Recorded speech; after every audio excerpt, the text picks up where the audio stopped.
都说武汉呢比郑州好，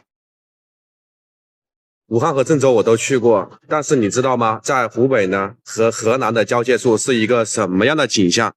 今天这条视频呢带大家来看一看，正好有幸呢从河南的那边呢来到了湖北，途经的一个小镇，在这边呢看到村子里面的情况，真的是让我大开眼界，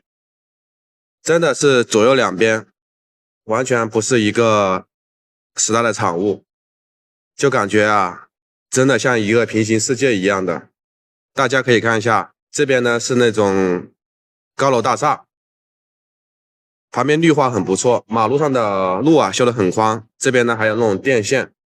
这边的宽带网络呢估计也会比这边的村里面的要好很多，一条马路之隔，真的是天差地别。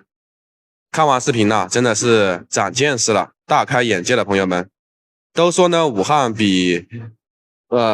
郑州好，但是这两个城市我都去过，实话实说啊，差异还是蛮大的。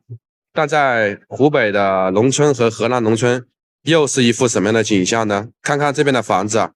像一栋一栋的别墅一样的，有的3层的，有的2层的，楼顶呢还有太阳能热水器，还有空调啊，家里面应该有高压锅、洗衣机、微波炉、燃气灶，啥都有，什么家里的配套设施，洗衣机啊什么之类的都有，也不用在河边洗衣服，生活配套很方便，就像城市里面的别墅，只不过在农村的话就要便宜很多，而且还可以吃纯天然的那种蔬菜啊、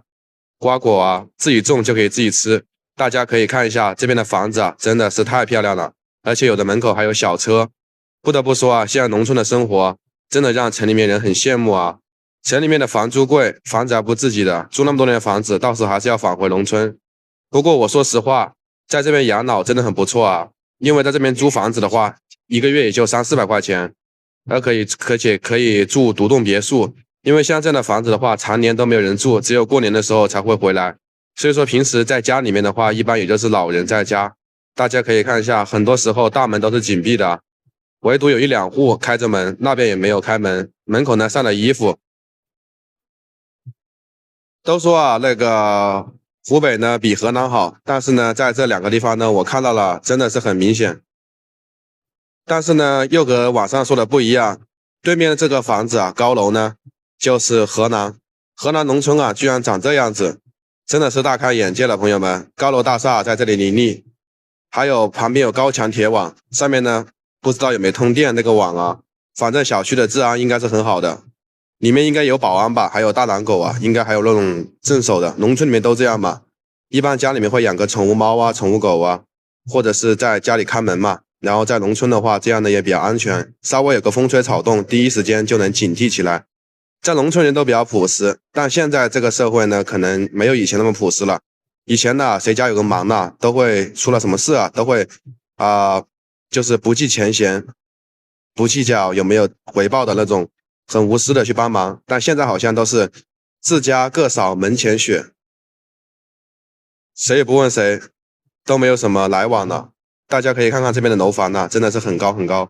里面说不定还有幼儿园。我刚刚去看了一下，有幼儿园。不得不说啊，河南这边的发展真的是好很多，可能也只是一个片面吧。刻板印象里面都是湖北呢发展比河南好，但是今天所看到的却是截然不同的景象。你看这上面呢还有那种热水器啊。换作是你，你愿意住在湖北这边的别墅里面，还是愿意住在马路对面的河南的那个高楼里面？欢迎在评论区啊说出你们的想法看法。好了，本期节目到此结束，下期再见。